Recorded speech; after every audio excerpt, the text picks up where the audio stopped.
Chami Kamasmo Vati Jami Jai Sian Ungami. Chami Kamasmo Vati Jami Jai Sian Ungami. Chitka Shura Shukra Pasari Nirabada. Chayam Jatra Nivachuri. Swami Sakachari. Atmani Chami Kamasmo Vati Jami Jai Sian Ungami. Chakran Sani Chamana Putra Agenda Kaya Kanu. Chicha Kami Miraya.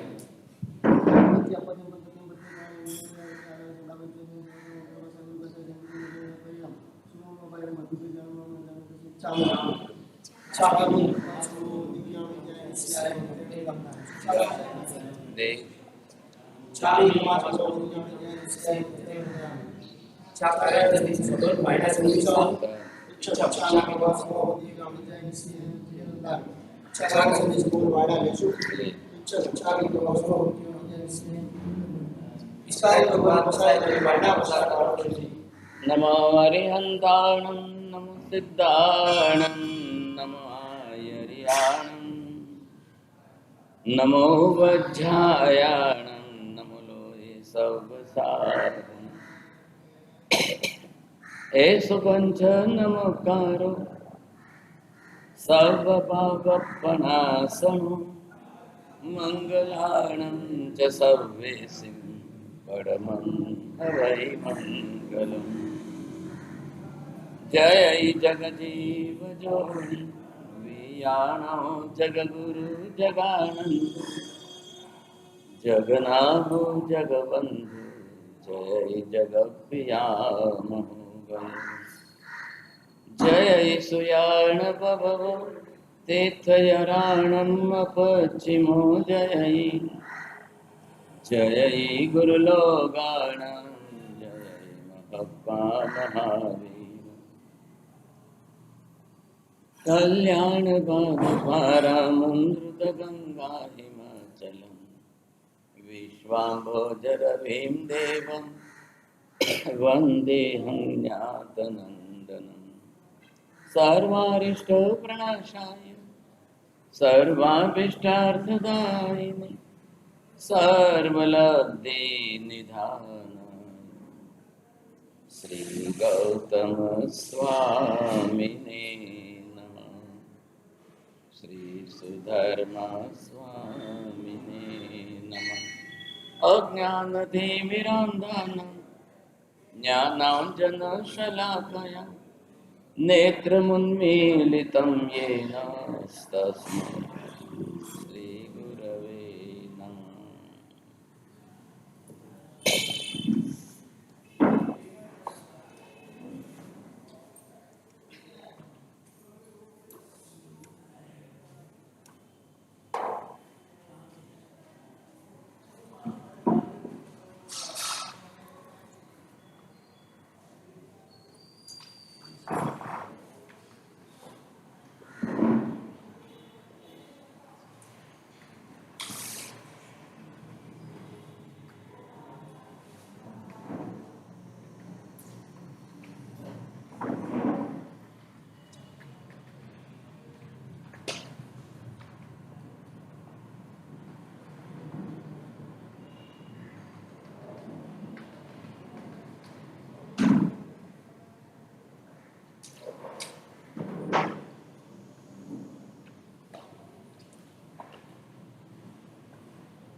आयुष्य की मापक पद्धति जो है, आयुष्य को कैसे मापना, अब इसके अंदर मुख्य रूप से जो है मापक पद्धति की अगर हम यहाँ पर ये बात करते हैं,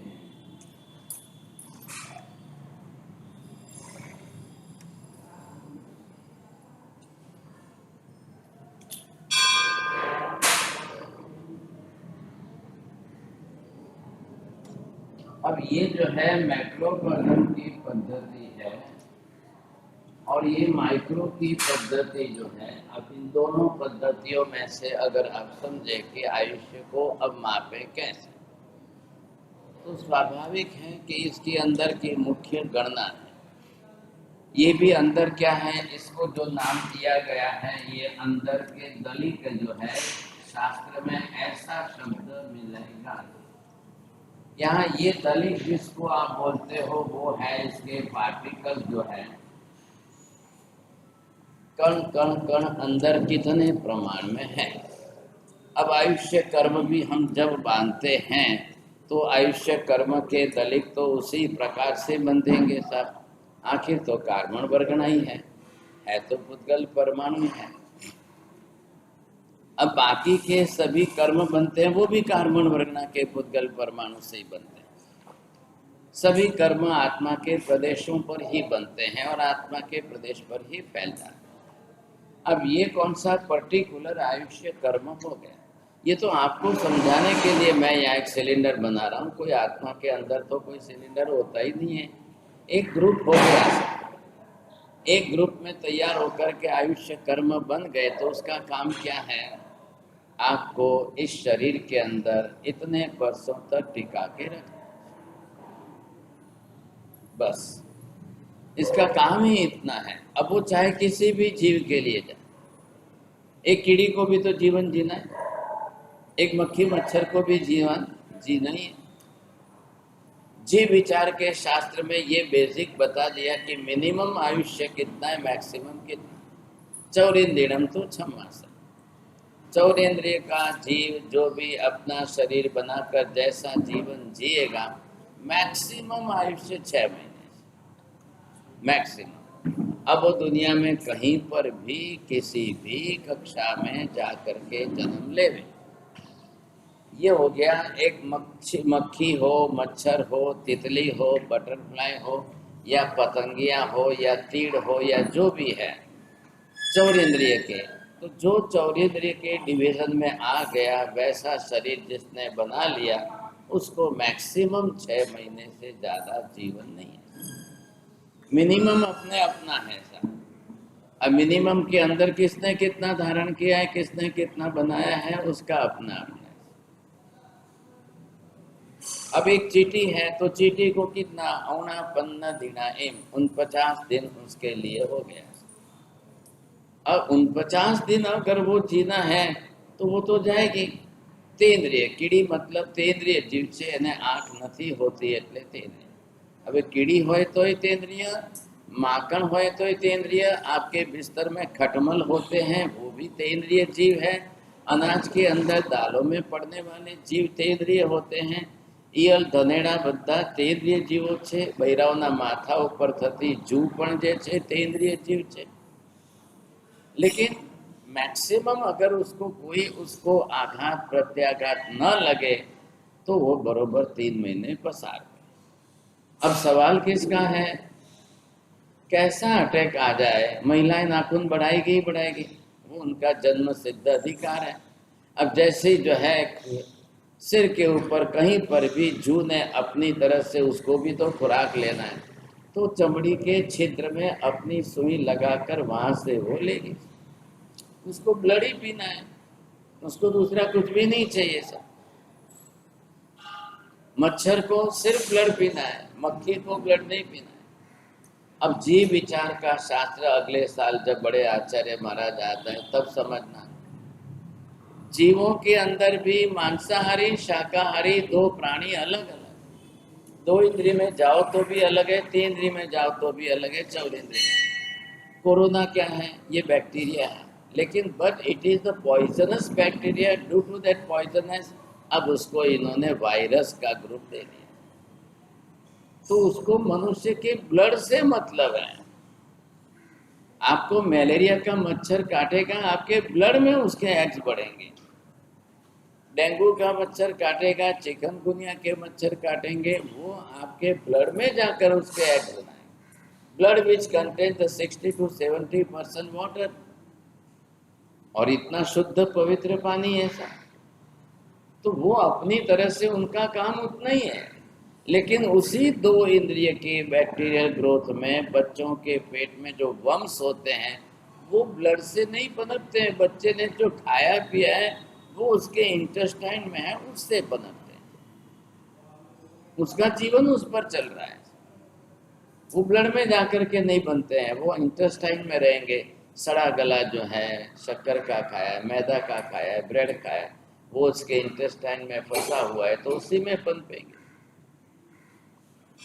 लेकिन यहाँ पर क्या है, अब नियम क्या हो गया, बिना आयुष्य का संसार में एक भी जीव होता ही नहीं है सब।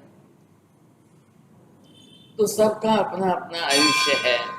एक पेड़ के ऊपर पत्ता है, वो भी अपनी तरह से, अब ये पत्ता है तो इस पत्ते में ये जो रहने वाला ये जीव है, अब ये अपनी तरह से अपना आयुष्य लेकर के आया है।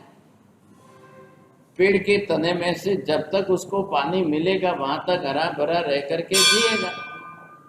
अब इसका आयुष्य पूरा होने आएगा, ये धीरे धीरे सूखने लग जाएगा, पानी नहीं पिएगा, नहीं पिएगा, फिर हवा के झोंके में गिर करके खत्म, आयुष्य पूरा हो जाएगा। अब उसके नीचे पीले पत्ते पड़े, वो उसके कलेवर है। अब नीचे पड़ा हुआ पत्ता देखो और झाड़ के ऊपर आया हुआ ग्रीन फ्रेश पत्ता देखो, क्यों इतना अंतर है दोनों के अंदर? उसका जीवन है, उसका आयुष्य है। अब ये एक शरीर है, इसके अंदर क्या है, ये एक शरीर।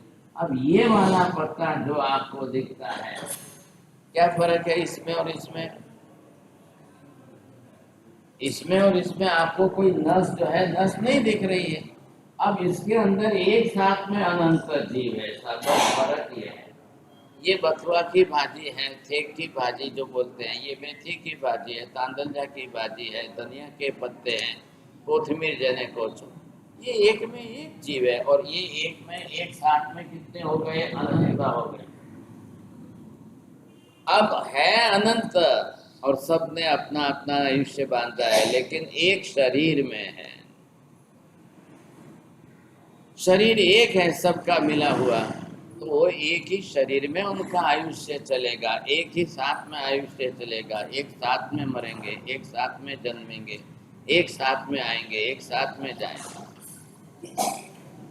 फर्क तो यही है ना, और क्या है?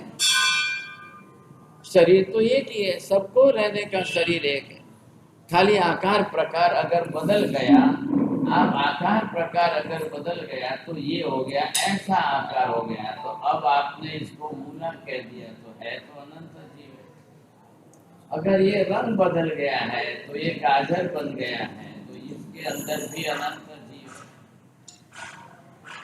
शरीर तो एक ही है सर, इसीलिए इनका नाम है अनंत काय। एक शरीर में एक साथ में अनंत जीव इकट्ठे होकर रहते हैं, तो अनंत को अपने तरीके से जीना, लेकिन आयुष्य तो एक ही है, सबको मिलकर के एक आयुष्य भुगतना है। एक साथ में आप इसको कुकर के अंदर जो है बापने के लिए रख दिया, एक साथ में अनंत मर गए। अब करो तो क्या करो, टुकड़े होंगे तो भी एक टुकड़े में अनंत, दूसरे टुकड़े में अनंत, ऐसे ही रहने वाला। लेकिन सवाल किसका है, इनका सबका अपना अपना आयुष्य है। अगर आप ये सोचो ये केंद्रीय में है, तो ये केंद्रीय में जाएंगे, वनस्पति में रहेंगे, 21,000 22,000 बरस का आयुष्य लेकर बरसों तक रहे। कई पेड़ पौधे ऐसे बने हुए हजारों साल तक बने हुए हैं, उसमें क्या करेंगे आप? सबके बने हुए हैं सब। अब ये हम आपको यहाँ देखिए, ये क्या है, पिक्चर डायग्राम। आप मेजरमेंट कैसे करोगे? अब केवली भगवंतों का मेजरमेंट सूक्ष्म रूप से है कि कितने आयुष्य के दलिक हैं। अब होगा क्या, ये आयुष्य के दलिक जो है, जिस तरह से अब हमारे सबके जो है ये श्वासोश्वास आपके चलने वाले हैं, तो श्वासोश्वास के चलते चलते ये आयुष्य में से दलिक आपके निकल निकल करके बाहर जाएंगे, कम होते जाएंगे। सिलेंडर में से गैस आपकी रोज निकलती है, स्टोव चलता है, रसोई बनती है, तो गैस खत्म होती है। आपको 14.5 किलो दी है, 15 किलो दी है, एक दिन की आपकी आधे किलो गैस भी अगर यूज होती है, तो 30 दिन के अंदर सिलेंडर खाली होना ही होना है। तो हम जो जीव जितनी ले करके आया है उसका प्रतिक्षण श्वास के साथ प्रमाण घटता ही है। अब जितने हिसाब से ये माप निकलता है, अब एक बार की श्वास में कितने दलिक पार्टिकल्स बाहर निकलते हैं। कभी श्वास आपकी बढ़ जाएगी, कभी श्वास घट जाएगी। सीढ़ी चढ़ेंगे तब श्वास बढ़ जाएगी, दौड़ेंगे तब श्वास बढ़ जाएगी, जॉगिंग करेंगे तब श्वास बढ़ जाएगी, बिस्तर में सोते रहेंगे तब आपकी श्वास कुछ भी नहीं बढ़ेगी, नॉर्मल रूटीन में चलेगी। आप बैठे रहते हो तो बैठे बैठे काम करते आपकी नॉर्मल रूटीन चलेगी। लेकिन आपने फिर 1 घंटे दौड़ा तो 2 घंटे आप रेस्ट करेंगे तो वापस लेवल आके वहीं खड़ा रह जाएगा। तो गणना किसके ऊपर हुई? जितने दलिक निकलते गए, पार्टिकल्स आपके घटते कम होते गए, वो कम होते जाएंगे होते जाएंगे होते जाएंगे। तो ये यहाँ से यहाँ तक आएगा, यहाँ से यहाँ तक आएगा। तब अब आप ये देखिए कि यहाँ से अगर आप मापते तो यहाँ तक 100 आ रहा है। हमने यहाँ से नीचे से 0 से लिया, आप इसको बदल करके यहाँ से ले लीजिए। अब भरा हुआ है, जीव जहाँ से जिस गति से आया है वो अपना लेकर आया। आप यहाँ से 0 का लेवल बना लीजिए, ये 0 है। अब ये 10, 20, 30 करते करते आप यहाँ तक ला करके 100 कर दीजिए। अब यही ज्यादा परसेंटेज में और घने हो जाएंगे तो इसी माप को आप महाविद्य में चले जाओ तो वहां 0 से लेकर 84 लाख पूर्व तक आपको गिनती करनी है। यही माप आपका जो है देव गति में चले जाओ तो इसी माप को आपको 20 सागरों पर तक की गिनती करनी है। यही माप आप नरक गति में ले जाओ तो वहां पर 33 सागरों तक आपकी गिनती करनी है। तो ये सूक्ष्म पद्धति कोई माप समझ नहीं सकते हैं, किसी को भी पता नहीं चलता है कि हमारा श्वास मात्रा में कितना घटता है। अब या तो एवरेज रेंज बनाओ, एक श्वास के समय आपके जो है 100 दलिक निकलते, 1 घंटे की श्वास कितने हुई? 24 घंटे की करीब करीब जो है 22,000 के आसपास का गणित आता है। 24 घंटे आप अपनी श्वास गिनती करने लगो तो पूरे दिन की आपकी 22,000 है। अब महिलाएं बुजुर्ग हैं, वो अपने बैठे बैठे काम करेगी तो 18,000 पर आ जाएगी। बच्चा छोटा है तो वो तो बैठेगा तो उसकी और ज़्यादा बढ़ जाएगी। ऑन एन एवरेज जो है रेंज आपकी जनरली इतनी आ रही है। अब आपने अगर माप निकाला कि एक श्वास में हमारे 100 दलिक अगर निकल कर घटते हैं तो 22,000 इंटू 100 है 2,20,000 के पास आपके गणित का ये दलिक कम हो जाएंगे। ये ऐसा एक दिन हुआ 24 घंटे का। अब 2,22,000 के हिसाब से आप दूसरा दिन, तीसरा दिन, चौथा दिन, 5वां दिन, 1 महीना, 1 महीने के आपके 2,20,000 के हिसाब से इंटू करके आप 30 दिन का गणित करो, करीब आपका कितना आएगा? 60-70 लाख के ऊपर आ जाएगा। ऐसा 1 बरस का हिसाब करो, ऐसे 10 बरस का हिसाब करो, ऐसे 50 बरस का, ऐसे 100 बरस का। तो 100 बरस के गणित के हिसाब से आपके दलिकों की संख्या आपके पास कितनी होनी चाहिए? 1 बरस के दलिकों की संख्या आपकी कितनी आई? करीब करीब आप ये समझो 70-75 लाख आई। इंटू 100 बरस का गणित करो, आपकी कितने हो जाएगी? 700 करोड़ तक आपकी पहुंच जाएगी। इतने दलिक आपने पार्टिकल्स इकट्ठे करके पिछले भव में बांध करके साथ में लेकर आए। अब एवरी टाइम आपकी ब्रीदिंग के साथ आप प्रमाण तो गिन नहीं रहे हो। ये माइक्रो सिस्टम हो गई। या तो आपके सिलेंडर के ऊपर जो है कोई ऐसा माइक्रो वॉल लगाया जाए कि जिस समय जितनी गैस उसमें से निकले वो मेजरमेंट बताए। हर एक को करनी है, हर कंपनी को करनी है साहब। डेट्रॉइट के अंदर जो ऑटोमोबाइल का पार्ट चलती है उन्होंने वहां पर बना दी। आपका जितना डीजल पेट्रोल यूज होगा या इलेक्ट्रिसिटी यूज होगी या आपका फ्यूल जो यूज होगा उसको माप के बता देगा, इतना इतना है, इतना गया। एक टैंक ओवर हॉट आपने भर दी, 100 लीटर भर दिया, तो आपकी गाड़ी चलते चलते, हाँ साहब अब 30 गया, 40 गया, 50 गया, इतना बचा है, हर मिनट मेजरमेंट को देखा। बहुत बन गए, डिजिटल बन गए। डिजिटल के अंदर जो है आपको सब पता चल जाता है, उसी के ऊपर तो डीआरडीओ सारा कैलकुलेशन करता है। अब रही बात कहा, आप अपने नाक के ऊपर ऐसा एक मीटर बैठा, नाक के ऊपर, अब जितनी बार श्वास निकलेगी उतनी बार आपका मीटर जो है काउंटिंग करके बताएगा, हाँ साहब इतने निकले। अभी कमर पर लगाओ मीटर तो आपको बताता है कि आप कितने चले, तो अंदर वो कट कट चलते चलते आपको बता देगा 1 किलोमीटर हो गया, क्योंकि उसने वो 1 फीट आपके मेजरमेंट से पैर के माप से लगा दो, कमर पर लगाओ, चलते रहो। आपने 5 किलोमीटर चलाए तो आप अलार्म रख दो, हाँ साहब 5 किलोमीटर हो गया। दौड़ने वाले दौड़ने के रेस में लगा रहे। अब ये चीजें तो ऐप के अंदर आपके मोबाइल में दे सकते हैं। ये आपको नाक के ऊपर बैठाना पड़ेगा। ये मीटर आपके नाक पर बैठेगा, जितनी बार श्वास निकलेगी काउंटिंग मीटर बता देगा। अब आप 100 साल की जिंदगी का पूरा काउंटिंग कर लो। है माइक्रो सिस्टम।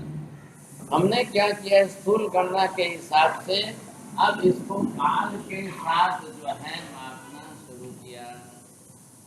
अब समय के हिसाब से मापो, तो काल के हिसाब से आपने कह दिया 9.5 महीने एवरेज रेंज के अंदर, आप बोलते हो 9.5 महीने गर्भ का काल है। अब बालक ने गर्भ में इतने श्वास लिए, तो गणित तो वही बैठेगा। लेकिन आज का जन्म के बाद हमारे स्थूल शरीर का जो श्वास का गणित आता है वो, और बालक गर्भ में ऊंधे मुंह लटक रहा है, तो उसके पल्पिटेशन का ग्राफ गणित कितना आएगा, वो फर्क पड़ने ही वाला है। आप अभी सीधे बैठे हो, बालक गर्भ में ऊंधा है, उल्टा है, लेकिन उल्टा है कि सीधा है, श्वास तो चलनी है, हार्ट तो पंपिंग होना ही होना है, हार्ट दबकना ही दबकना है साहब। अब गर्भवती माता के पेट पर स्टेथोस्कोप लगा करके आप सुन सकते हो कि बालक के हार्ट की बीटिंग कितनी आ रही है, नेचुरल। अब उसके हिसाब से 9.5 महीने वो गर्भ में जीवित है, जी रहा है, इसका प्रमाण है कि उसकी श्वास क्रिया चल रही है। श्वसन क्रिया के हिसाब से ही गणित बैठे। अगर वो मर जाता है, गर्भ में ही मर जाता है, जन्म लेने के बाद मरता है, जन्म लेने के कुछ टाइम के बाद मरता है, तो भाई साहब कितना हुआ। अब लेकर आया था, उसमें से अगर पूरा न करे तो फिर पहले मर जाए, तो उसको कहते हैं आयुष्य टूट गया, घट गया, कम हो गया, टूट गया। अब घट गया और फिर भी ना टूटे तो, कम हो गया फिर भी ना टूटे तो कैंसर की बीमारी लगी है, अस्थमा की बीमारियां लगी है।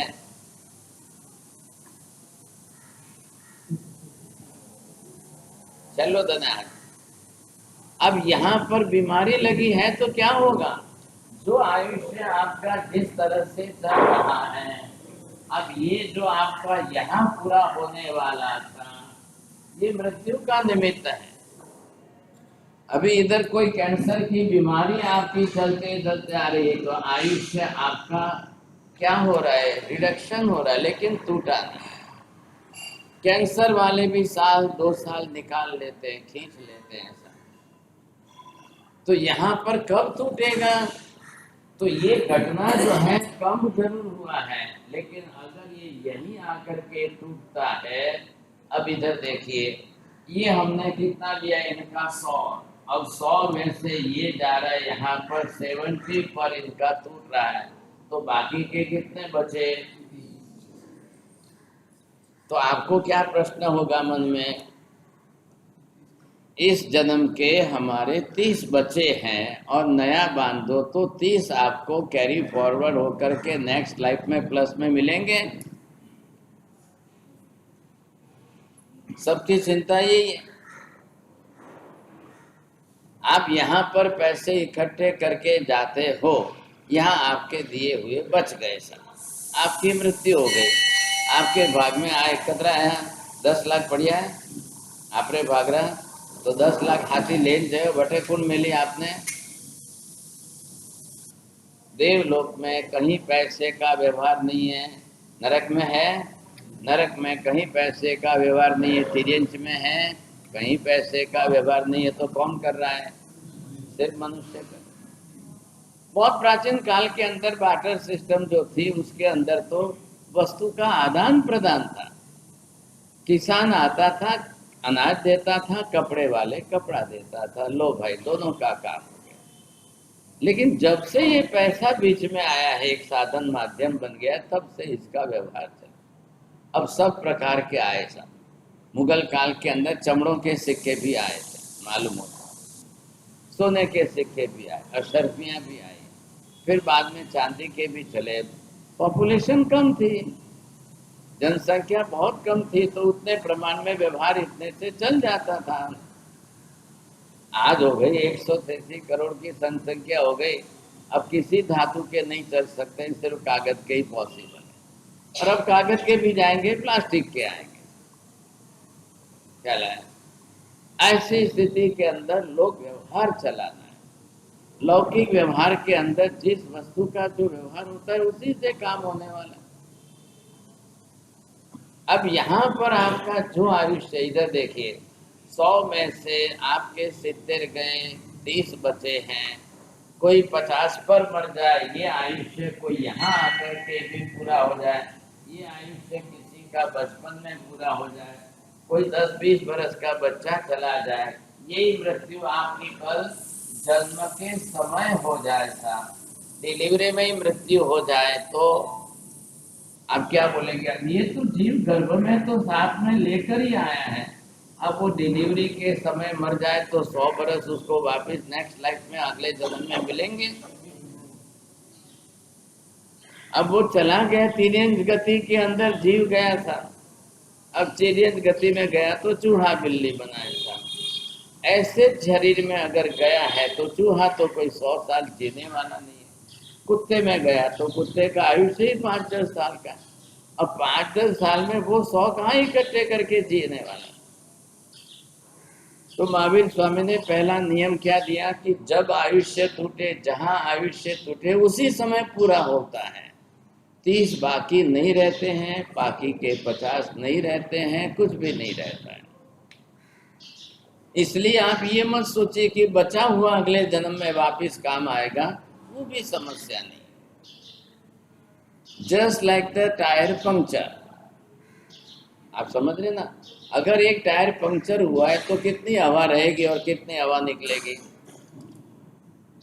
सब निकल जाएगी, कुछ भी बचने वाली नहीं है, कहां से रहेगी सब? वही हालत हमारी है। अगर हार्ट आपका बर्स्ट हो गया है या शरीर का कोई जिस तरह से एक्सीडेंट हुआ है, जब तक हार्ट को कोई तकलीफ नहीं है, ब्लड सर्कुलेशन हो रहा है, वहां तक आप जिंदे जीते जी रहेंगे। आप बोल रहे हैं पैरालिसिस हो जाता है 10 बरस से बिस्तर में, लेकिन जीवन तो जी रहा है। कई लोगों को आप देखेंगे कोमा में चले जाते हैं। बम्बई में पैडर रोड के ऊपर एक भाई साहब 16 बरस तक कोमा में रहे, कोई 12 बरस तक रहे, कोई 10 बरस तक रहे। इतने लंबे काल तक अगर कोई कोमा में रहता है तो अंदर की लाइफ टाइम को तो कोई तकलीफ नहीं हो रही। ब्रेन के नर्व्स में ऑब्स्ट्रक्शंस आए हैं, इसलिए उसका जो चेता तंत्र हम कहते हैं, क्या है, शरीर के अंदर चलने वाला जो नर्वस सिस्टम का न्यूरॉन्स जो पास होने, उसमें ऑब्स्ट्रक्शन आया है, इसलिए वो कोमा में जरूर है। लेकिन हार्ट को आर्टरी जो है ब्लड ला करके दे रही है और हार्ट सर्कुलेशन कर रहा है, उसमें कोई डिस्टर्बेंस नहीं आया है, तो वो जीवन जी रहा है। 16 बरस तक पथारी में कोमा में रहते हुए जीवन जी रहा है। बस उसका पुण्य है कोई सेवा करने वाले हैं, ट्यूब से ही सही कोई फीडिंग कराने वाले हैं, कोई संडास बाथरूम साफ करने वाले हैं, तो उसको जीवन जीने में कोई चिंता नहीं। पड़े हैं साथ बिस्तर में पड़े हैं। कोमा में खाली क्या होता है, नर्वस सिस्टम बंद है। पैरालिसिस में क्या होता है, शरीर का आधा अंग जो है वो बंद हो गया है। ब्रेन आपका अभी भी सक्षम है, हालांकि पैरालिसिस भी आता तो ब्रेन से ही है, लेकिन अभी आप सुरक्षित हो, तो आपका शरीर तंत्र एक साइड नहीं चल रही है तो दूसरी साइड चल रही है। बाहर आपको हाथ पैर जो दाहिना हाथ बायां हाथ, दाहिना पैर बायां पैर दिख रहा है। ब्रेन में भी दो पार्ट है, राइट ब्रेन है लेफ्ट ब्रेन। सेरिब्रल ब्रेन जो है वो पीछे की साइड में होता है, वो एक अलग है। लेकिन सेरिब्रल ब्रेन को छोड़ दो तो लेफ्ट एंड राइट का आपका काम चल रहा है। कई लोग लेफ्टी होते हैं तो उनका ब्रेन कौन सा चलेगा, कई लोग राइटी होते हैं तो उसका काम कौन सा चलेगा। બધા સરખા નથી ગાતા, બે हाथ સરખા છે, लेकिन कई लोग लेफ्ट से लिखते हैं, कई लोग राइट से लिखते हैं। इंडिया में आपको राइट साइड ड्राइविंग दी गई है, फॉरेन में जाओ तो लेफ्ट साइड ड्राइविंग देते हैं, वहाँ आपको गाड़ी उस हिसाब से। अब देश देश के नियम है, तो वहाँ की जो कंस्ट्रक्शन गाड़ियाँ बनेगी तो उस हिसाब से आपका कौन सा ब्रेन चलता है। अब ब्रेन डिसेक्शन के अंदर, ब्रेन मैपिंग के अंदर जो है ये पाया जाता है कि इसके ब्रेन सेल्स में जो है कौन से टिश्यू ज़्यादा पल्पिलेट होते हैं, जो तीव्र क्रोधावेशी होता है, तीव्रता क्रोध की होती है, एंड शॉर्ट टेम्पर होता है, एक क्षण में क्रोध आता है, एक शब्द सुना कि क्रोध आता है, उसका ब्रेन हमेशा जो है, ब्रेन सेल जो है वो शांत नहीं हो पाते। जैसे टाइटेनिक प्लेट का जहां टकराव होगा उस एरिया के अंदर वाइब्रेशन बढ़ेगी, वैसे उसके दिमाग के अंदर क्रोधावेश की तीव्रता होने के कारण ब्रेन सेल्स उसके ज्यादा था, और ऐसे क्रोधी व्यक्ति को ही ज्यादा पैरालिसिस आते हैं। जिसने दिमाग के ब्रेन सेल्स का दुरुपयोग ज्यादा किया है उसके ब्रेन सेल्स का डेड होने का चांसेस ज्यादा होता है। आप समझे कि नहीं? आपको विवेक रखना है। कोई पण शब्द काने पड़े तो तरत बोलवू जरूरी नहीं। ये आप अपने आप को self suggestion, self hypno auto suggestion दे करके आप बनाइए बात। વાત ચાલી રહી છે ને હું પણ પસાર થયો ને મારા કાને પડ્યું તો મારે તરત જ રિએક્શન કરવું જરૂરી છે કે નહીં? तुरंत कान पर शब्द पढ़ते ही बोलना अनिवार्य है क्या? या एक बार बोल के शांति होती है कि 3 बार बोल के शांति होती है, कि एक ही बात को 7 बार बोल के शांति होती है? बोलो। आप जरूर समझ लो कि एक बार 2 बार से 3 बार 4 बार बार बार बोलने वाले व्यक्ति का ब्रेन कमजोर होता है, दिमाग कमजोर कहलाता है। जो एक ही बार बोले दूसरी बार बोलना न पड़े वो समझदार कहलाता है, और एक ही बार बोलने में सामने वाला समझ जाए वो उससे ज्यादा समझदार कहलाता है। और आप कोई संतोष नहीं हो रहा है कि मैंने एक बार बोला, लेकिन वो आपकी आदत से आप 2 बार 4 बार बोलो। आपको क्या लगता है कि मैं एक बार बोलूं वहां तक वो सामने वाला नहीं समझेगा? उसका श्रुतज्ञानावर्णीय कर्म इतना भारी है। लेकिन आप अपनी आदत से लाचार हो, दिमागी कमजोरी है, आपको संतोष नहीं हो रहा है, इसलिए आप 5 बार 7 बार बोलते हो। और ये कब मापेंगे? क्रोधावेश में। क्रोध होते समय, गुस्से में, लड़ाई झगड़े में आप देखना सामने वाला व्यक्ति एक ही बात को 10 बार फेंकेगा। एक ही बात को एक ओवर पूरा करना है तो इस समय कौन सी बॉल फेंकनी है, कैसी बॉल फेंकनी है साहब। अब वो फास्ट बॉलिंग वाला है कि फिर वो कैसी बॉलिंग वाला है, तो वो पूरा ओवर उसी तरह से निकाले तो सामने वाला समझ जाएगा। आप बॉलिंग में चेंजेस लाएंगे तो सामने वाला गड़बड़ करेगा। क्रोधावेश के अंदर जब आदमी का ज्ञान जो है विवेक से कम हो जाता है, तब उसके लिए एक ही बात को बार बार फेंकने के सिवाय बुद्धि काम ही नहीं करेगी। आप समझ जाओगे।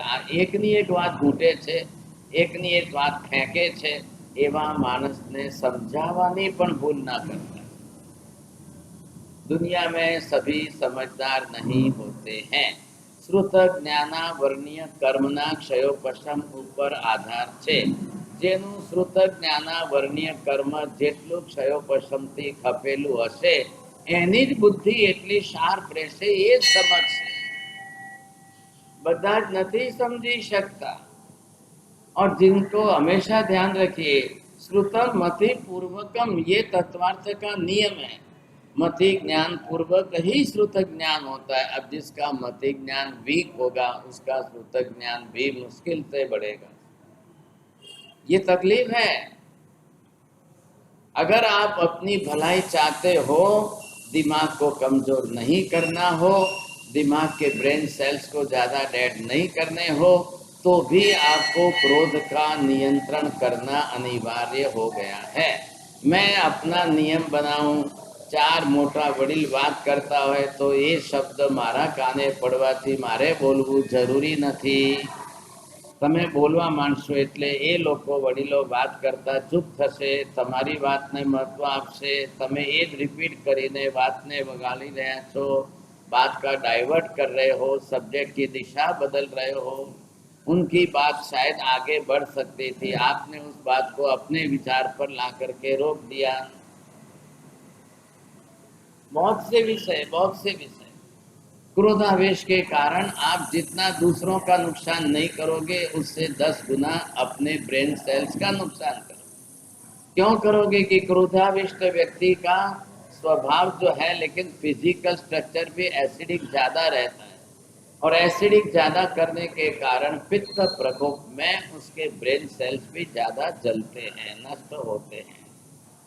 तो दिमाग और कमजोर होगा, और दिमाग कमजोर होगा तो एक बात को आप 7 बार बोलोगे भाई साहब, तो आप जो है आगे का लंबा सोच विचार नहीं कर सकते.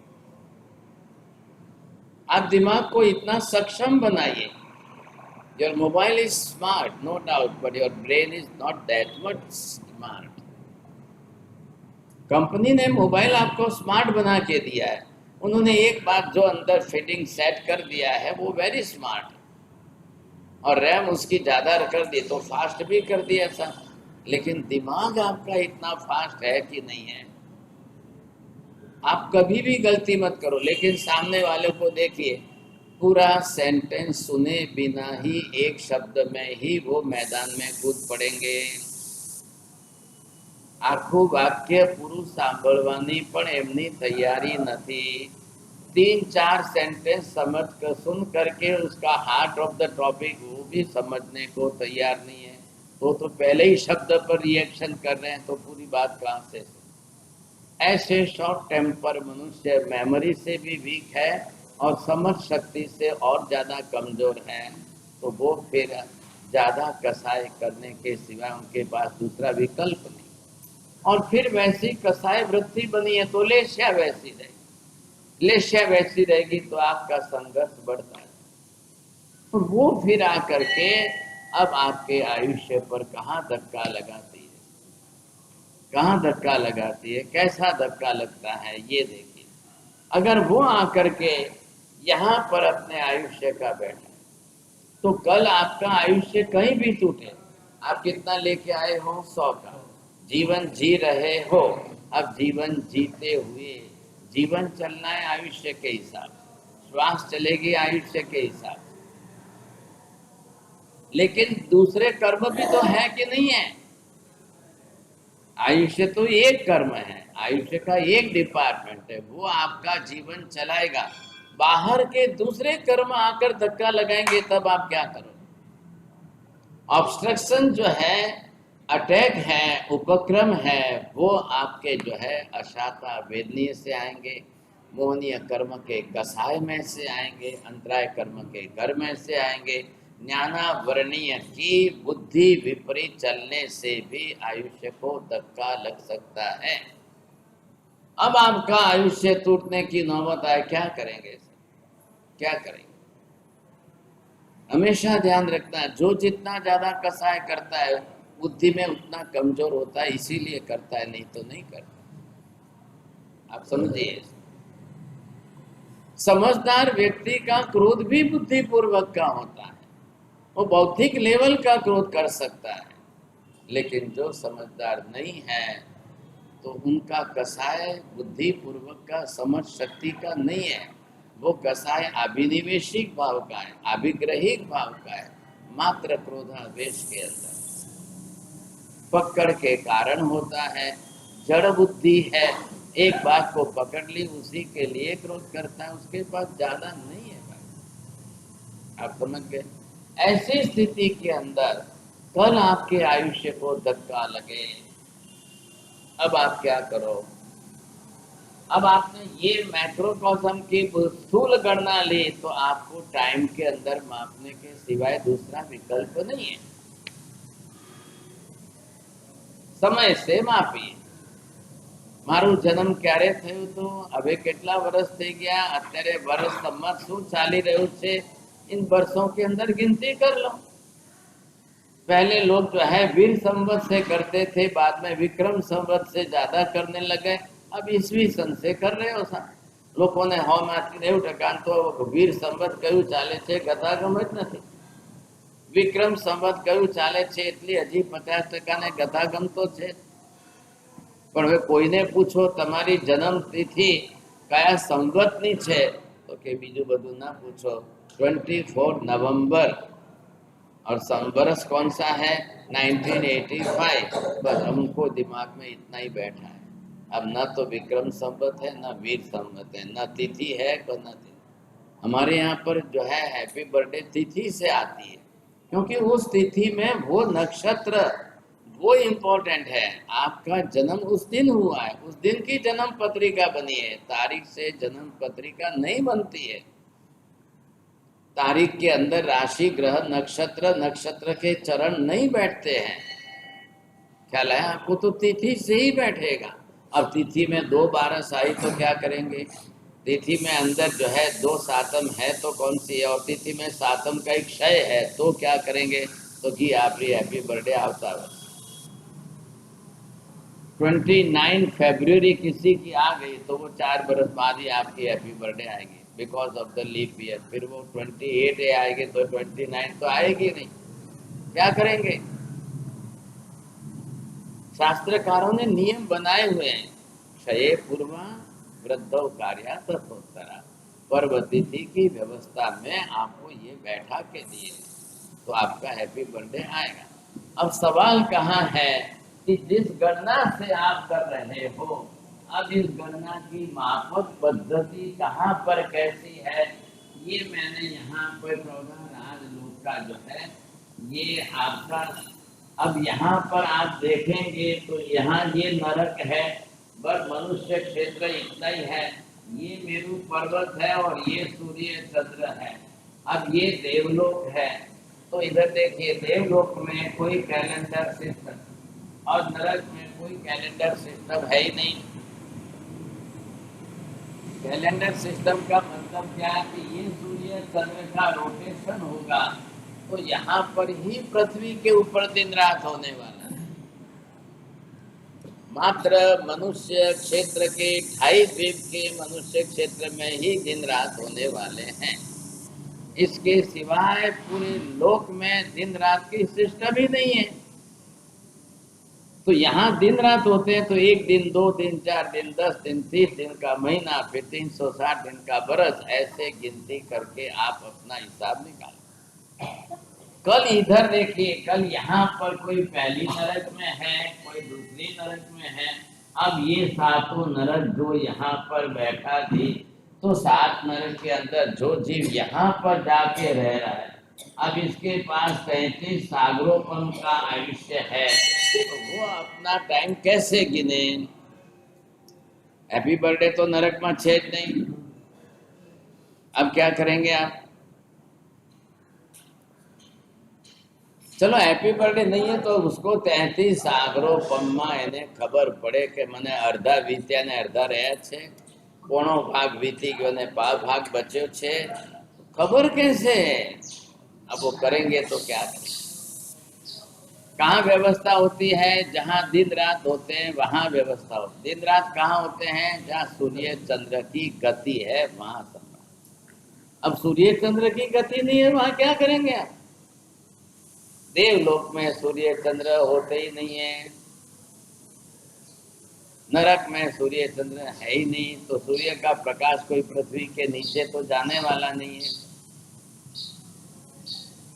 तो यहाँ के लोगों को, जो देवलोक में नरक के जीवों को विभंग अवधि ज्ञान भी है, तो वहां से वो यहाँ का कैलेंडर देखते हैं।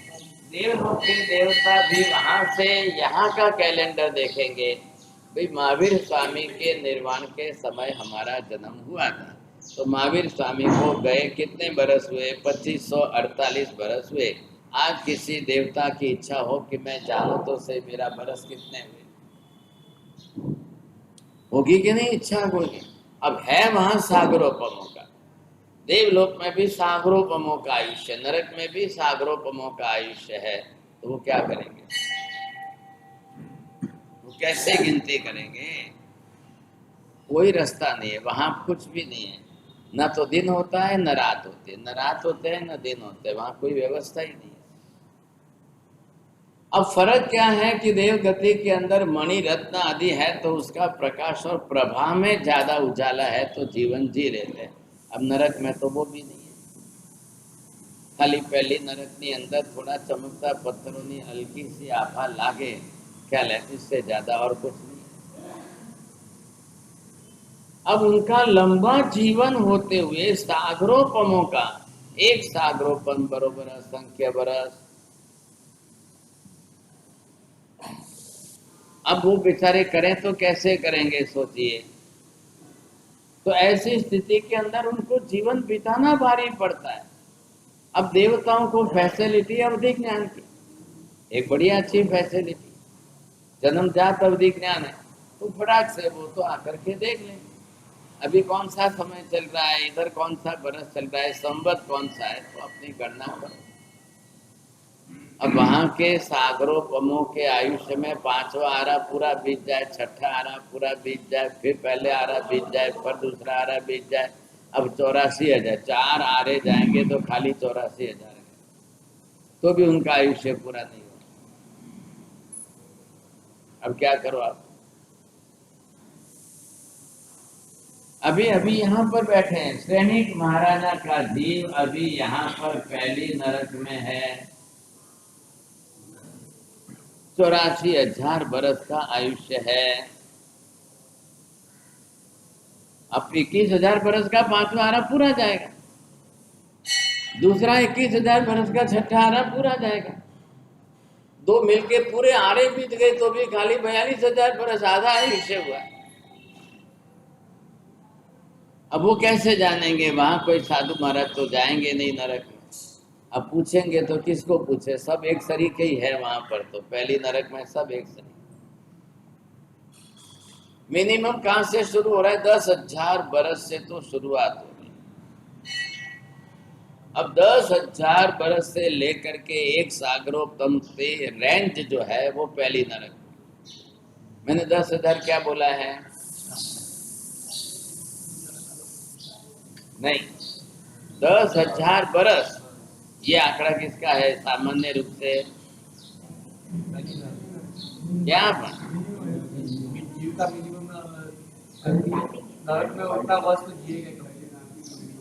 कम से कम भी नरक के अंदर 10,000 बरस से कम तो आप जी नहीं सकते हो।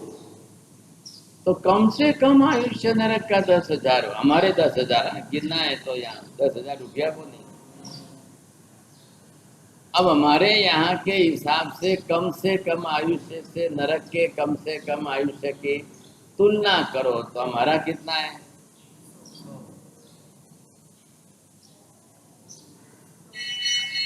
कोई पूछे में? हाँ, तो कम से कम कोई है क्या? कम से कम आयुष्य यहाँ मनुष्य का कितना है?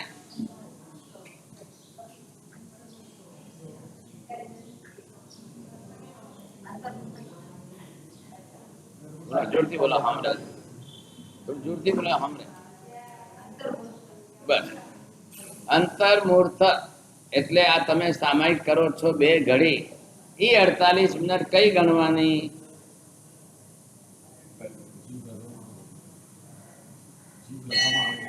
બસ જીવ ગર્ભમાં પ્રવેશ કરે, પગ મૂકે અને 48 મિનિટમાં મરી જાય। इतना ही मात्र, सिर्फ आप 2 घड़ी के लिए आए हैं।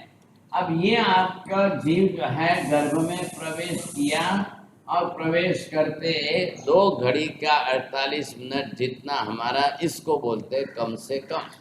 अब ये जितना हमारा 2 घड़ी का कम से कम, इतना नरक के अंदर 10,000 बरस या कम से कम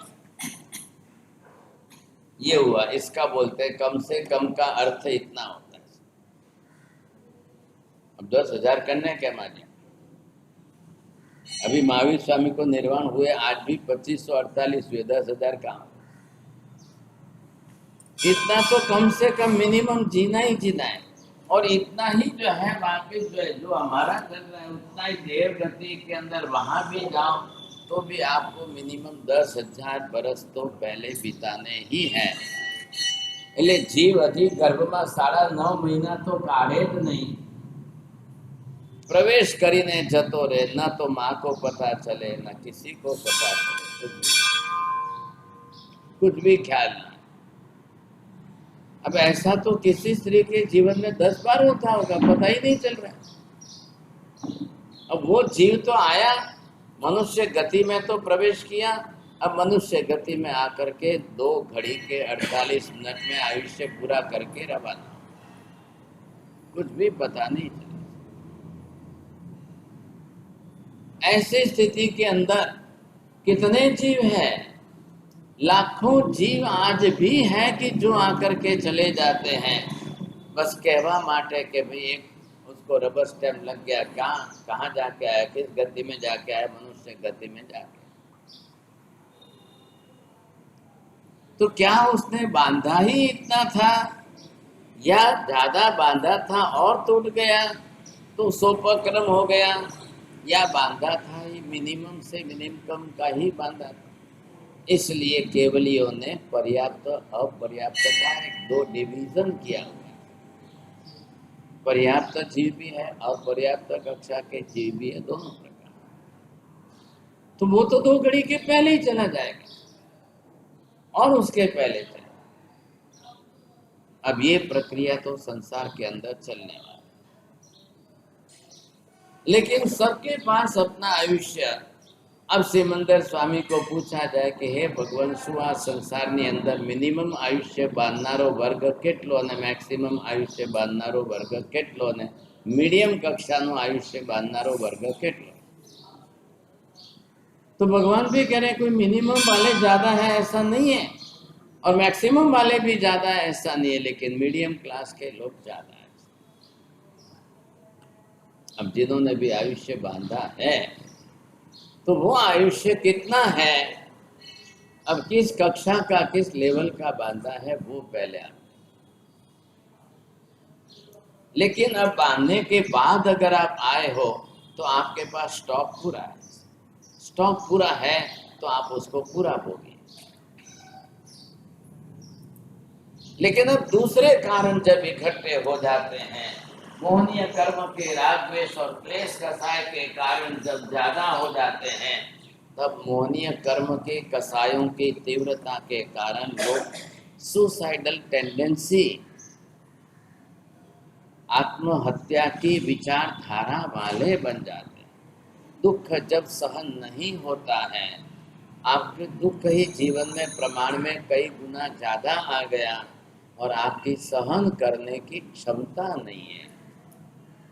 कोई बार ज्यादा इंसल्ट हो गई और आप चाहते हो कि मेरी इंसल्ट हो गई। कई बार लोग रैप आदि ऐसे क्राइम में जब पकड़े जाते हैं, अब वो छूट नहीं सकते हैं, तो सुसाइडल टेंडेंसी जल्दी स्टार्ट हो जाती है कि चलो भाई अब है वो आयुष्य पूरा करके संसार में से निकलता। आयुष्य पूरा करके, आयुष्य बीच में तोड़ करके, आत्महत्या करके मर भी जाएंगे, चले भी जाएंगे, तो क्या दूसरे जन्मों में जाकर वो दुख आपका नहीं होगा? आयुष्य ही पूरा होता है, बाकी के एक भी कर्म पूरे नहीं होते हैं। 7 कर्म आपके पूरे बंधे हुए हैं, जो अटैक, जो आक्रमण, जो उपक्रम या जो निमित्त आपके यहाँ आए, कल वो वहाँ पर भी दूसरे भाव में जाकर के भी आ सकते हैं। कर्म पूरा थया नहीं, बाकी के सभी कर्म आपके स्टॉक में अभी उपस्थित है। क्या करेंगे आप?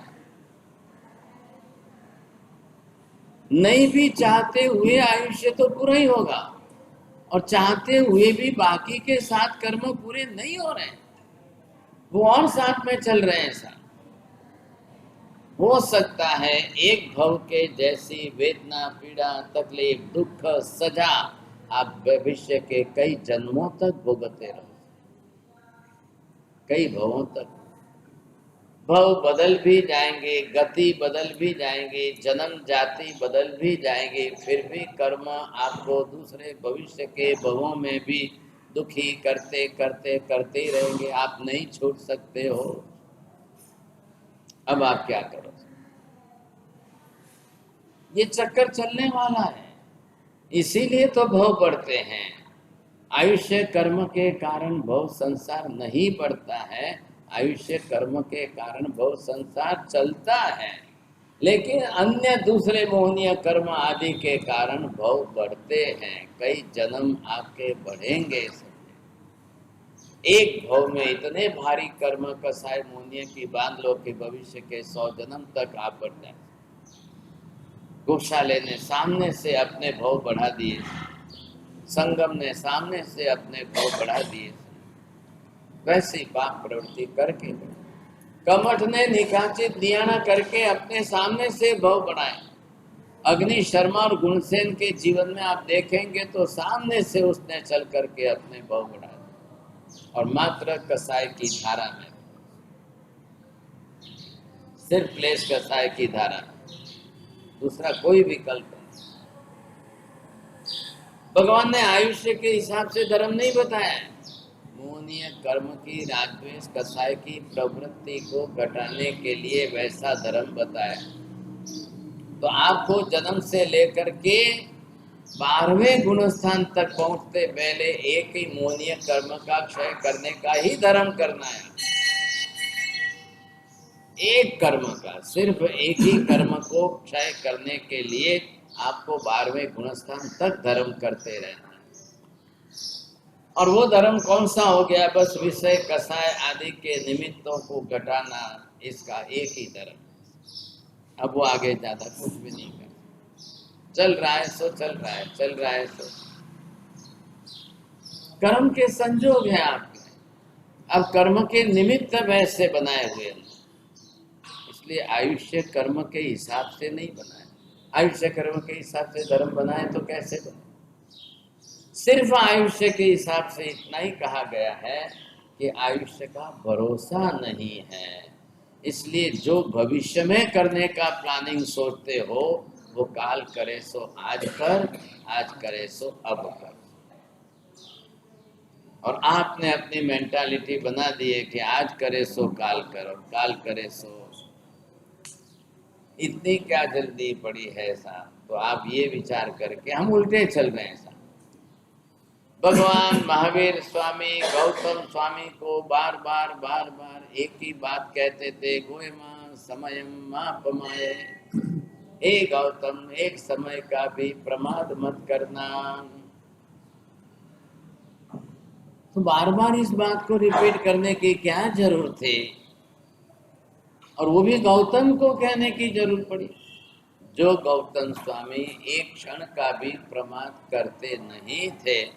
फिर भी गौतम को अगर महावीर को इतना कहना पड़े, इतना कहना पड़े, तो सोच लीजिए जो प्रमादी है, जो प्रमादग्रस्त है, उनको तो क्या कहना पड़ेगा, क्या कहना। हम कभी भी अपनी आत्मा को ये समझाने को तैयार नहीं है, हे जीव प्रमाद। अब प्रमाद कितना कर्म बंधाएगा और कसाय कितना बनाएगा। प्रमाद भी कर्म बंधाता है, लेकिन प्रमाद कर्म बंधाएगा 10% का, और कसाय कर्म बंधाएगा 1000% का। प्रमाद के कारण टाइम लिमिट आपकी बंधेगी, वो कितने बंधेगी? 100-200 बरस की बंधेगी। लेकिन कसाय के कारण जो कर्म बंधेगा उसकी टाइम लिमिट सीधी सागरोपम नहीं, कोड़ा कोड़ी सागरोपम पर चली जाएगी। आप ये मत देखना कि घड़ी देखकर मैंने तो 2 मिनट का ही क्रोध किया था तो 2 मिनट की सजा हो जाएगी। 2 मिनट के क्रोध की सजा 2 कोड़ा कोड़ी सागरोपम तक जाता। तो सवाल वहां पर 2 मिनट के टाइम में नहीं मापा जाता है। क्रोध के अंदर इंटेंसिटी आपकी जो मापी जाती है वो तीव्रता से मापी जाती है, काल की 2 मिनट के हिसाब से नहीं मापा जाता है। अब सभी जीव कर रहे हैं, आप क्लेश कसायों से ग्रस्त है। अब वैसे क्लेश कसाय करने की मानसिकता बनी हुई है, आपने वर्षों से करते करते करते करते क्रोध करने की आदत बना दी। अब आदत से लाचार हो गए तो वो बात आपके स्वभाव के अंदर सेट हो गई। पहले से ही अगर आपको बिल्कुल समझ ही वैसी मिली होती, संस्कार मिले होते। बाहर के संस्कार कौन से? मम्मी ने बच्चे को सिखाया दांत धो साफ करना है, हाथ धो करके खाना है, ये बाहर के संस्कार दिए। लेकिन कभी माँ ने बेटे को संस्कार डाले कि दो बेटा कोई पण परिस्थिति आवे आपने गुस्सा नहीं करवा, ये बार बार संस्कार में डालो, उसके ब्रेन के अंदर सेटिंग करो, उसकी जो है मेमोरी में दिमाग में सेट हो जाता है कि नहीं नहीं मारे खोटो गुस्सो करीने बगाड़વું નથી, मारे क्रोध नहीं करવું। ये संस्कार जब तक आपके मेंटली रूढ़ नहीं होंगे तब तक बचना बहुत मुश्किल है। और ये करना है, ये करना पड़ेगा। अब माँ ने नहीं किया, क्लीन स्लेट के ऊपर माँ ने वो संस्कार जो है उसके मेमोरी में नहीं डाले, अब आकर के धर्म गुरु व्याख्यान वाणी में समझा करके डालेंगे, लेकिन अब बहुत लेट हो जाएगा। व्याख्यान में आने वाला वर्ग 40-50 के ऊपर का ही आने वाला है। फिर वो अब जो है दिमाग में नई सेटिंग करना उनके लिए बहुत बड़ी मुश्किल हो जाती। आपने पहले से बचपन से सेटिंग की होती तो बहुत अच्छा। अगर माँ खाली बेटी को ससुराल भेजते समय सलाह देवे और घर में 20 बरस में कभी नहीं सिखाया शांति रखनी, समता रखनी, सहन करना, ये कभी नहीं सिखाया, तो वो बेटी ससुराल जाकर के भी सहन नहीं कर पाएगी। आपने पहले ही से ही संस्कार डाले हैं कि नहीं सहन करवा वाला ने फायदो छे, सहन करवामां फायदो छे, कोई नुकसान नहीं, आपनु कई बगड़तुं नहीं। अब ये संस्कार डालने होते हैं। दोनों तरफ से जीवों को सुसंस्कृत बनाना। संस्कार अच्छे बन गए तो जीवन आपका सुसंस्कृत बन जाएगा, वेल कल्चर्ड पीपल, और अच्छी तरह से सभ्यता बन जाएगी आपके, सभ्य बनेंगे, विवेकी बनेंगे, सुसंस्कृत बनेंगे। नहीं तो उच्छृंखल बनेंगे, नहीं तो उच्छृंखल तो बनना ही है। अब उनके संस्कार नहीं आएंगे। बुद्धि ने पण संस्कारोथी घड़वी पड़े। बुद्धिનું ઘડતર થાય, પથ્થરનું ઘડતર થાય તો પાષાણમાંથી प्रतिमा बनी जाए, ने बुद्धिનું ઘડતર जो થઈ जाए तो मानस क्यांथी क्या पहुंची जाए। लेकिन जब बुद्धि की घड़ाई नहीं होती है तो फिर बुद्धि आपके उच्छृंखल बनी रहती है। તમે એમ नहीं समझता कि દીકરો કાલે બહાર બીજાની સામે બોલે છે, એમ नहीं, કાલે બાપની સામે ઘરમાં બોલશે ત્યારે તમારી આંખ ઉગડશે, ત્યાં સુધી આંખ नहीं उगड़े। बात इतनी सी।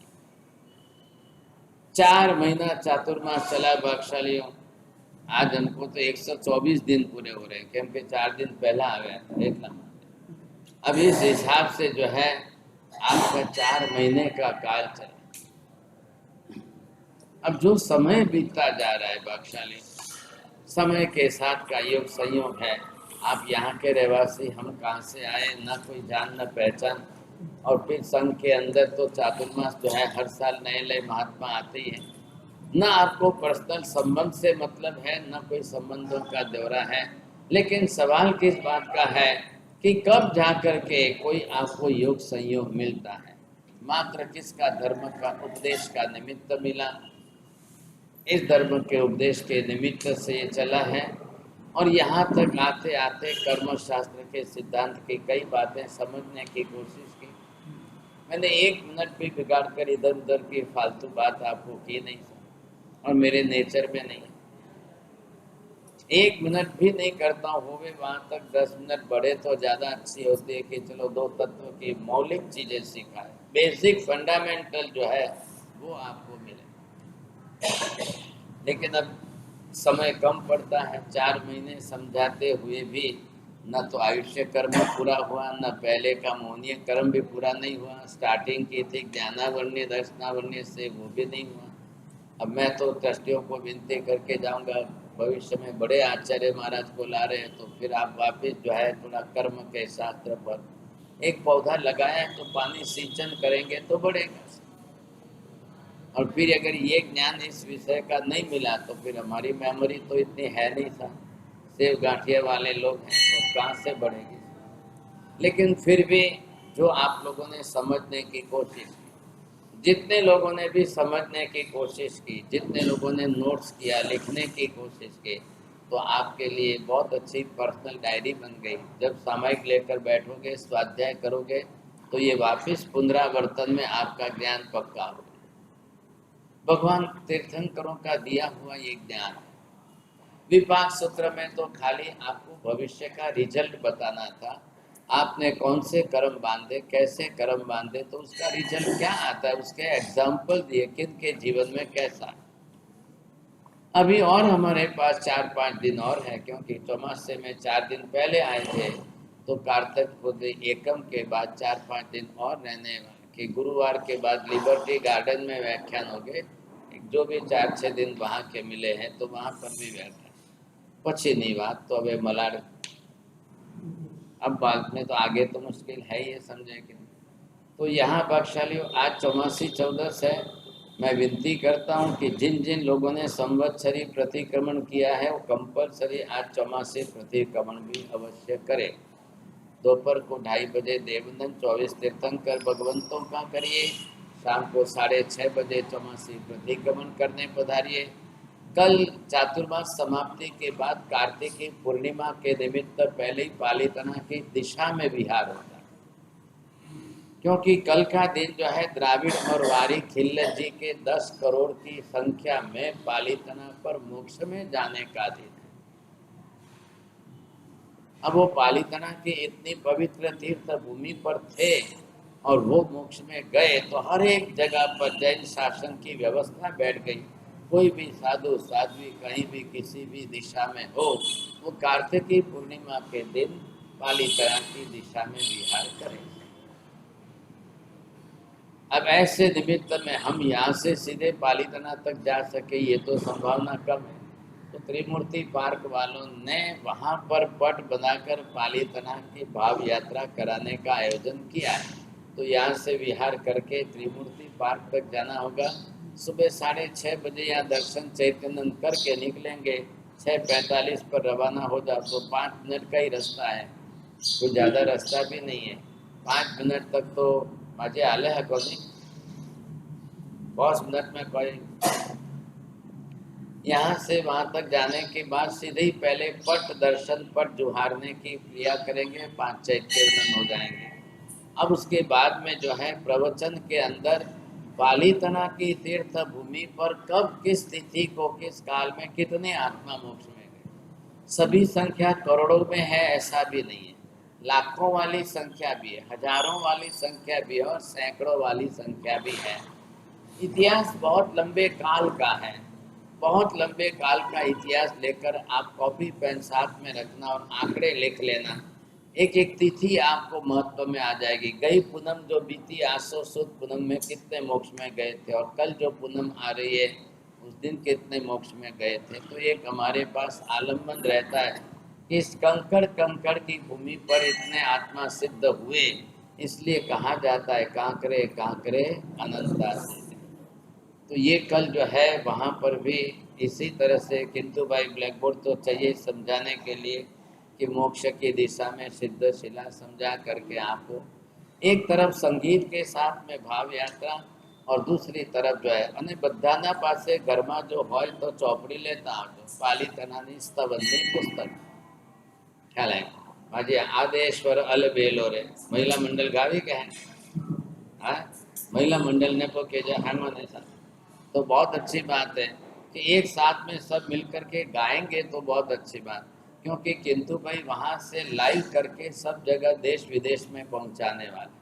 कल भी सबके समाचार आए कि शायद तुम्हें कराओ तो हमने पण जरा साथे जोड़ दो। कोई बेंगलोर से इसी टाइम पर 7:30 बजे लाइव बैठने वाले हैं। फिर विदेशों में जाएंगे, कोई लाल साड़ी वाला माजिया देखी थी बस। तो आप ध्यान रख करके सकल संघ को त्रिमूर्ति पार्क वालों ने आमंत्रण दिया है, आप पधारेंगे, कोई उतावल नहीं करेंगे। प्रदेश में आपका वीडियो जा रहा है तो डिसिप्लिन रखना। 9 बजे के बाद नवकाशी करने का है, पहले जल्दी नवकाशी की उतावल मत करना, नहीं तो लोगों को लगेगा कि आ શું બધા પાલિતાણાની ભાવ યાત્રા કરવા આવ્યા છે કે પછી એવું ના થઈ જાય, સમજ્યા કે? તો ये आपको અને કઈ ફાગણ સુદ તેરસ નથી કે બધાને દહીં ઢેબરા જ ખવડાવવા પડે, એવું તો છે નહીં, સમજ્યા કે? અને તમારા બધાની જે છે જે भी है जिस तरह से है, तो आप ये कार्यक्रम देखेंगे। फिर वापस परसों यहाँ पर 8 बजे व्याख्यान, एकम से 4-5 दिन के लिए और मौका मिलता है। फिर छठ से गुरुवार से लिबर्टी गार्डन में व्याख्यान रहेंगे, छोटा सा कार्यक्रम है। अभी सब ट्रस्टी मिल कर के आने वाले हैं, वो तब जो है सभी ट्रस्टी आएंगे, उस दिन आप जो है आपका कार्यक्रम जरूर करना भाग्यशाली। बहुत खुशी की बात है, संघ के अंदर जिस तरह से एक चातुर्मास चला, अब उस चातुर्मास के निमित्त से जो भी कार्यक्रम आयोजन हुए, अब साध्वी जी महाराज विहार करने वाले हैं, मैं तो पहचानता भी नहीं था, जानता नहीं था। संघ का पुण्योदय अंधेरी में चातुर्मास नक्की हो रहा था, तो संघ वालों ने विनती करके आधे साध्वी जी यहाँ पर ले आए। आपका परम सौभाग्य कि साध्वी जी ने आपको सहयोग दिया और आप साध्वी जी के साथ यहाँ पर भी आराधना करते रहे। साध्वी जी महाराज श्राविका बहनों को भी व्याख्यान तो देते रहे। आज हित शिक्षा आज થઈ ગઈ પૂરી જવા પહેલે કાલે જે કાલે જ પધારે રહ્યા। चलो साध्वी जी की हित शिक्षा हो गई, हमारे तो हित शिक्षा आपरे गंती लेनी है। हमें ट्रस्टी लोग मने हित शिक्षा दे जको हम क्या लाएंगे, बहुत अच्छी बात है। ये कार्यक्रम भाग्यशाली 4-5 दिन और है, मेरे को ये लेके तो आता हूँ। विपाक सूत्र पूरा करना है, नहीं एक अध्याय पूरा करना है, पूरा तो 1 साल में नहीं हो, लेकिन एक अध्याय तो चाहता हूँ कि पूरा हो जाए। आप सभी भाग्यशाली, किंतु भी आमंत्रण आप ही दो बता। अब सभी भाग्यशाली कल जो है इनकी तरफ से ये आमंत्रण दे रहे हैं आपको, और सकल संघ को दे रहे हैं। सभी महानुभाव जो है अपनी तरफ से पधारे। त्रिमूर्ति पार्क के सभी सदस्यों की तरफ से श्री राजस्थान जैन संघ मान्यतावाड़ी संघ से सभी को आमंत्रण है। कल सुबह ठीक 6:30 बजे आ जाइए, और मास्क पहनना सब जगह पे मास्क रखना है, वहाँ पे भी सब साथ में बैठेंगे। मास्क सिर्फ नवकाशी के टाइम में साथ में रखेंगे। गुरु महाराज का प्रोग्राम में सुविधा है, अच्छे से भाव यात्रा करेंगे। शायद जी भाव यात्रा कराने वाले हैं, तो खास लाभ लीजिए। पचकान भाग्यशाली आपने ट्रस्टी आ ही जाए, सब ट्रस्टी आएंगे ना, सब ट्रस्टी आओ, 1 मिनट ने 10 मिनट बोल।